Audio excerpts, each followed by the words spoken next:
Okay, let's talk about non-hip hop artists that you work with. Now, the most popular one should be or is Christina Aguilera, but you worked with other artists before. How did that come about, and how is it different from working with a non-hip hop artist? Well, we got a call. I was on tour with Big Suge at the time, doing a tour with a DJ tour with him opening up, and my manager Fat Gary said that Christina's office called about me producing some songs for a new album, and I was like, for real? Like, I didn't even believe it. Okay. Because I'm not used to, we don't get calls like that. Right, okay. So, like, even with Janet Jackson and all of them, those are just remixes. So they just send us the vocals, and we just do what we do. They don't sit there with us, you know. Right. With her, I was like, well, to make sure it's really official, I want to speak to her. Right. So you did the same thing as with Fred Durst.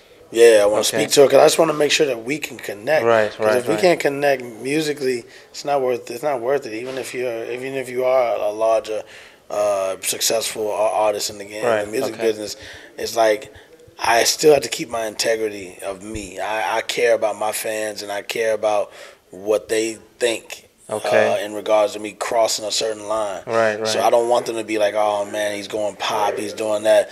I don't mind going pop. It just has to be on my terms. Right, okay. Yeah, if it's on my terms, I'll go pop, I'll go mainstream. Yeah, but there's a difference between going pop on your terms and then doing it just to become popular. Right, just for the money, right. So when it came down to really, meeting up with her, she flew me out to L.A. And we got to be face to face, and she explained to me what kind of album she was trying to make. And then I met her husband Jordy, who's very much into hip hop. He's a DJ. Okay. He's good on the turntables. He grew up on Gangstar and Tribe Called Quest and things like that. De La Soul, and Big Daddy Kane and everything. So he really knows his music. Right. So I knew he was a big influence on showing her like, hey, listen to what he makes. Right. And so when I met her, she, in person, she was like, man, I love Group Home, what you did with them. And I was like, really? Okay. And she was like, the stuff you did with Biggie, and I was like, wow. So, right. So we had a good vibe, and she said, I don't want you to change who you are. I want you to stay you, but bring me the style of what this album is about. And she gave me 2 CDs of all these of Nina Simone, Etta James, Barry White, Al Green, Marvin Gaye, just different songs that she said it has to sound somewhere like all of this, combined. I was like, all right, I grew up on all this stuff. So. So I started making a couple demos, and I was only supposed to do one song, and actually had the single "Ain't No Other Man," which actually won a Grammy, was the last song that we did on the album. Okay, wow.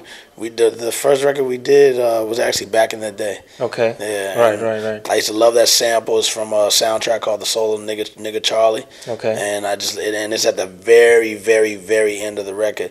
If you didn't play it at the very end, you'd miss it. Okay. And I just love the way it sounded, and that little loop, I gave her that, and she was like, yo, I love this. She said I could do something with this. Then I met her co-writer, Cara Diaguardi, who was a really good vibes in the studio, and we clicked right away. We had a good chemistry. We used to fight and argue and everything, and but a healthy argument. It wasn't where it's like, hey, I can't work with you, and you're an asshole. Not like that. There was more like, just that push and pull to make sure that the thing comes out right, where we're both happy. Right. So certain things I wanted to keep in the song, certain things she did not. Stuff like that, or vice versa. So she was coming to be like, "Yo, Primo, I don't want that. Change that. Change this."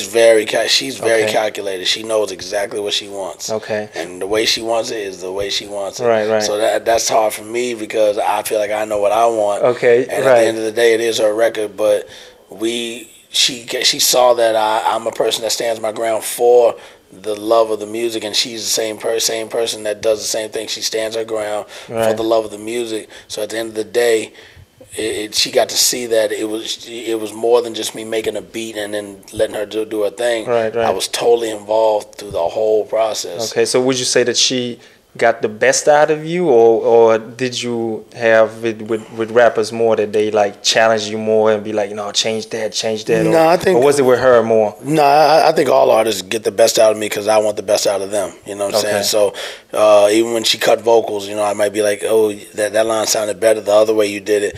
And she'll try it. She always calls it options. She's like, well, let's try your option. Let's try mine. But she'll compare them. And if she likes mine, she'll say, okay, we'll go with yours.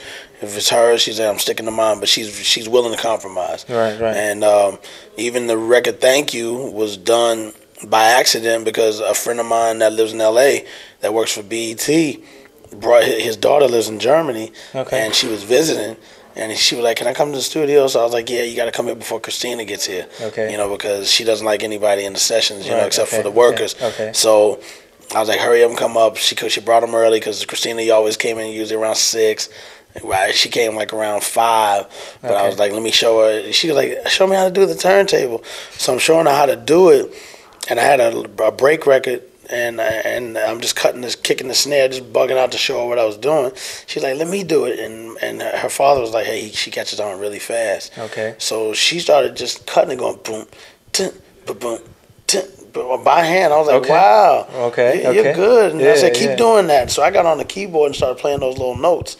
Christina walks in. And she's like, what are y'all doing? And I'm like, I was just showing her, you know, because it's her session. She's paying for it. I can't be having people being taught turntables in her session. So I was like, this is my friend Jesse, and his daughter's visiting from Germany. She's like, hey, you're cute. Hey, how you doing? And she's like, hi. And you know, she really attached to the kids. And she's like, what are you doing? She goes, he teaches me how to scratch. So I said, do it again. So she does it again. I play the melodies. And Christina's like, hey, I like that. Why don't you lay that down? So I laid it down. Wow. And then the next day she was like, hey, you know that Welcome to Jam Rock record? They have a Biggie verse on there that I like. And I said, oh, yeah, that's from I told her that's from a different record. I knew what record it was originally from. She said, well, is there any way you can get an acapella of that? And I was like, yeah. I called one of my people that used to work with Big, and he sent me an acapella. And I started cutting that up. And she was like, I want you to cut this line from Biggie. I want you to cut this. I want you to take Lil' Kim and cut that. Like, everything that I cut, she told me to cut. Right. And I was like, okay. And I tried it. Turned out good. And that became the Thank You, where she said, you know what, I'm going to come up with a contest for my fans to tell me how they've been influenced by me, and that became a part of her show and everything. So it was cool. So your friend's daughter, did she get any credit on the record for cutting that? No, she didn't. But I took care of her in another way. Yeah. Okay. You know, I always make sure I don't forget anybody, even if it's giving them a little money. Right. Yeah. So a few more scratch lessons. Because not only that. Since I did the cut first, she was just mimicking my cut, so it was my creation first. All right. Okay, my last question would be, do you think that at this moment of time, is there any group out there or artists out there that can give the younger generation the same feeling that you used to give the younger generation when you came out with Gangstar?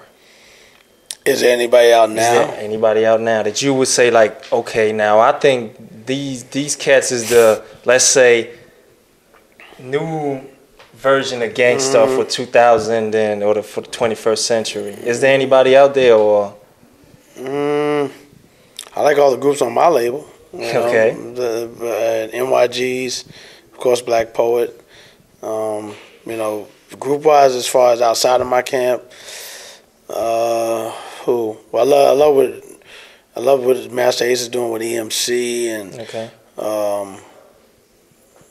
it's sad that you got to sit there and think. Where back in my era, it was like Stetson Sonic, De La, Kane, you know, EPMD. You know, you could just run them off. True. Now it's like you got to sit there and think for a minute, like who is really who's the next cutting edge group? Anybody cutting edge right now is really on my label, on Year Round Records. Seriously, like we're cutting edge where we're not following the normal pattern of what's happening now to sell records. We're following the pattern, which is the truest, pure form way, which is, you know, like the way Wu-Tang did when they came out, like just original old basic beats that bring out the street edge of what they do talent wise and the way they rhyme and their image and all that stuff. Thank you very much for taking your time, answering all these questions, and we will be looking forward for all the groups that are gonna come out of on your label. True indeed. Thanks. All right, man. Thank you.